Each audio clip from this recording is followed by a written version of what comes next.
Coach, was that as comfortable as maybe it looked from upstairs? Yeah, I think it was comfortable. I think we made it possibly more difficult for ourselves than we needed to with the period of defending that led to the goal. But I think in general we played well. We did what the game required, which was, as I said beforehand to the players, play it in a really tight, controlled, disciplined way. And there were a couple of things that we really wanted to work on today. A couple of things that I feel like we can approach this tournament with in mind. And I think a lot of what we talked about today was reflected in the performance, and that amounted to a game that I felt like we controlled. We were probably good value for more goals than we ultimately scored, and I think almost to a man we approached it with a real seriousness that sometimes those types of games can let slip away to an extent. But I think for the large part we were really good. What's it about Bongi's performance? Yeah, I felt like it's said often in the dressing room that he comes alive in this competition. I think it was a thing that was talked about a lot before I came here, and I think you saw tonight real spark from him, some real quality between the lines that I think he'd be the first to say you don't always see. I think we're always pushing him for more quality between the lines, more reliability on the ball, less turnovers, more efficient use of it. And I think you saw that to a good level today. He got his goal and he worked hard, and that is what's required of him. And I think Bongi's a really good player for us in the sense he's very versatile. He can play right wing back, he can play between the lines. But what I don't want is for him to become a victim of his versatility. And then when he comes to play, he has that number 10 that he's lost that sense of how to handle the ball under real pressure between the lines. And I think sometimes you've seen the worst of that, but tonight I felt like you saw him at a really good level, and he was tough to handle. Who said what about his performance in 2023 in this tournament? No, I think it's tongue in cheek, but I think he came alive, didn't he, in the Leagues Cup the year before, and I think he obviously had a couple of good moments for us in the tournament last year, and I for sure cannot say that's the case this year, because I think he's been a really good player for us all the way through. But certainly tonight you saw him play with a real freedom. I think in the first half where we got the two number 10s really well connected with one another, I think the way that the opposition defended meant that the closer the players were from our perspective together, the more they were able to link with one another, the more they were able to play the little combinations off Kelvin or between one another, the more the space opened up. And I think most of the better moments in the first half came through Joaquin and Bongi being close to one another, and obviously that's the start point, but then from that point on was real clean combinations, real precision on the ball. That's what it needed, and that's what we saw at our best. Obviously, you might not have known everything about how they'd play coming into this game. How did it sort of change your tactics and your game plan early on when they weren't pressing very much? Yeah, I think we had a sense of it being probably one extreme or another prior to the game. We would either see very, very aggressive man-for-man pressing, or we would see the opposition defending relatively low, and I think that's what we saw in the opening stages, and that gave us an opportunity to really work on some of the things that we want to get better at. We want to be a team that has more control in the first third when it is required, and I showed the team some clips beforehand actually of us sitting at both ends of the spectrum when it comes to how we use the ball, and wanting to be a team that can do both. I want us to be a team that at our very best can be very direct and be very strategic and detailed in how we do that, but also be a team that when the game requires that can handle the ball, that can take 10, 15, 20 passes per phase to work the ball up the pitch more slowly. And I think we did a good job with that in the first half. But crucially, what I don't want us to lose ever is that ability to change pace quickly, use quick combinations between the lines, use the pace of the forwards, and I think we struck that balance really well. So it was nice in a way to have a chance to work on some of the things that we talked about in that sense. Empezar esta clase de torneos con el pie derecho es muy importante, la confianza de los jugadores y la confianza también en el cuerpo técnico. Ahora viene un juego que va a ser mediáticamente muy importante porque van a enfrentarse a uno de los equipos más importantes de México el sábado en Houston. ¿Cómo preparar este juego y cómo digerir esta victoria que es muy importante para la historia del club? He estado viendo su partido contra Real Salt Lake en ese momento y en ese momento creo que ellos están perdiendo, pero sabemos que son un equipo muy grande en su país y para nosotros ahora haber ganado hoy, jugar contra ellos en lo que espero es una atmósfera enorme en Houston. Sería un desafío enorme para nosotros y queremos que podemos mostrar nuestra fuerza, representar el país de una manera en que podemos mostrar nuestra capacidad de competir con los mejores, y ahora haber ganado tenemos la oportunidad de continuar con nuestra progresión y queremos progresar en ese torneo y no va a ser posible sin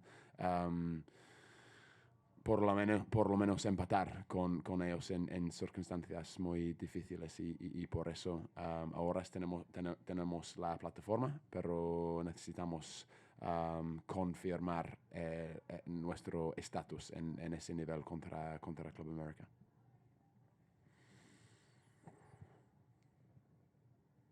Coach, ¿qué significa para el Minnesota arrancar con una victoria tan abultada en este torneo, que en esta ocasión se presenta un nuevo formato en donde es muy importante sacar los primeros 3 puntos?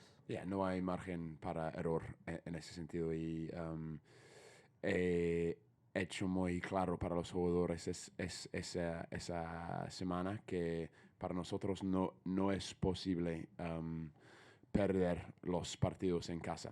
Y después de haber ganado hoy, ahora tenemos un desafío enorme contra Club América, pero los jugadores quieren ese tipo de desafío porque para ellos tener ese sentido de jugar un final en esa época de la liga es muy importante, y en mente tenemos partidos en los playoffs, partidos en el Open Cup y tan temprano en la temporada tener la oportunidad de jugar partidos que sienten como finales es muy importante, y sábado en Houston contra ellos va a sentir como un final, y para nosotros es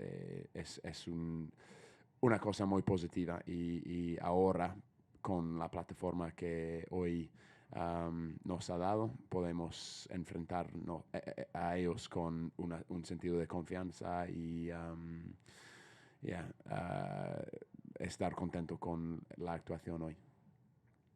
Does this tournament feel especially strange given that you're competing with only teams from Mexico on the field, but only teams from MLS in the standings? Yeah, interesting format, and obviously it's been reflected in the change in European competitions. So I'm sort of more familiar with it than I would have been had that not been the case last year. And it makes for an interesting competition, but it makes it really difficult to progress. And as I say, there is absolutely no margin for error.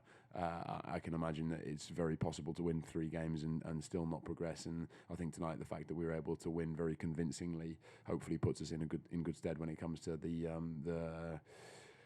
determining factors if there are teams on the same number of points. But for us now, having won 3 tonight, 1 is absolute minimum on Saturday against Club America, and that will be no question a really difficult thing to go and achieve. But I think now we've got over this hurdle, we have what we need to really feel like we can progress and attack the top of the table. When you have a free kick in a dangerous area like that, do you just leave it up to the players, or do you have directives and things you want to see? No, I think what obviously the big difference between free kicks in those sort of areas and corners are that it's very difficult to determine who's best equipped based on the change of angle, the variation in the way the opposition can set up. There's almost like a million different moving parts in terms of where the ball's positioned around the box, and also you've got to account for the players' feeling. And I feel like we've probably got 5 or 6 players that would put their hand up to take that. But as it transpired, I was stood directly behind it, and you could see it was really well set for a right footer. I think they used the screeners really well. I think it was Nico Romero and one other. I think they positioned themselves really cleverly, and I think you've got to give the players the scope to make those types of decisions. We do have talked about some principles in terms of that type of thing, making sure there's screeners, making sure that there's a level of communication. But I think from that point onwards, it's about the players and confidence and what they feel and read. And I think Kelvin now is a player that is really gaining that confidence, and I think that's really important for him at this stage of the season. So I was really pleased for him, and it was a really nice goal. Not seeing Boxy until late, no Will. Was that trying to keep an eye on Saturday a little bit? Yeah, I think we were fairly hopeful of it being an opportunity for both Will and Boxy, really, and Marcanic, to be honest, prior to the game, that for them not to play, in the sense that they've accumulated a lot of minutes. I think Ant is obviously, he's found it tough to finish games, particularly away from home in the searing heat. And I think had we been able to avoid all three of them play this week, then it would have been a nice thing to do. But I felt like at that stage of the game, and I think it was justified in hindsight, we felt like we needed that leadership from Boxy. I felt like he really shored up the back line and obviously did what he does at the moment, which is come on and make a real mark and look a real threat. So I think we had the conversation relentlessly on the bench as to whether, say, 20-30 minutes for those guys would be good for them just to continue their rhythm, or in the case of the older guys, Boxy and Will, whether it would be best for them to just use this as a rare opportunity to have some time off. So I think on balance it panned out really well for us, and also it wasn't a hugely taxing game physically as per the data showed.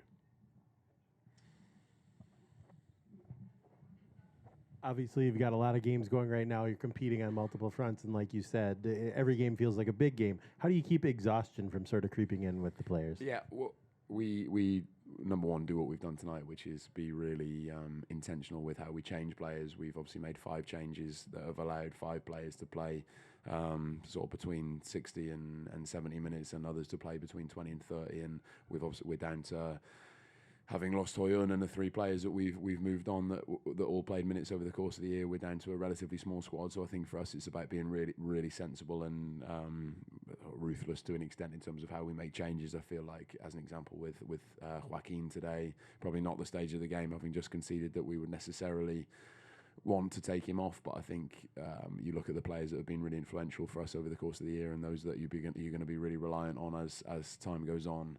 I want to make sure that there's a real freshness in there, and we strike that balance between being competitive, making sure that we're well positioned to win games, but also that we can get to Saturday and feel like if we wanted to put an 11 out or 10 outfield players that hadn't played 90 minutes, we could do so, and we would want to be able to do the same next Wednesday. And I think, fortunately, then we have that extra day's rest on Colorado going into the game on Sunday. So I think we've been fortunate there, but we will have those types of things in mind. And it was nice to see players like DJ get on the pitch tonight, who's incredibly sort of solid citizen, really good guy for the group, and really coachable, and really helps the environment. So I think it was... it was nice to be able to get him to feel like he was really contributing to a game at this level.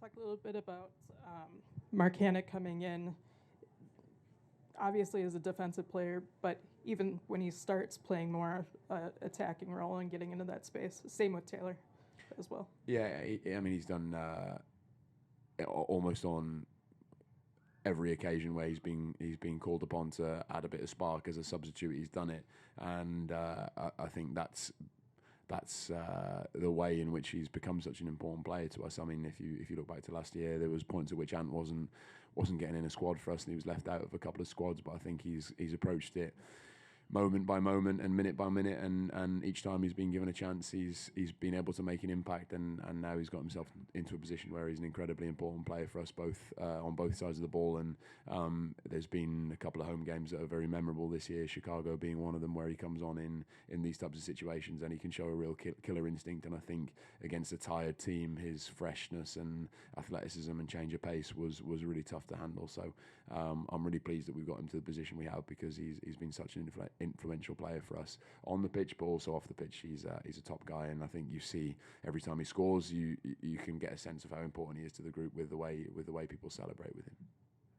And we have one question via Zoom. Jose Ramon, adelante. Hello, Coach. Do you hear me? Got you. Good night, Coach. Ramon Esteves, Magazine Sports. First of all, congratulations for the win. I would like to know your opinion about today's opponent, about Gallos Blancos. What do you think about the team you confront today?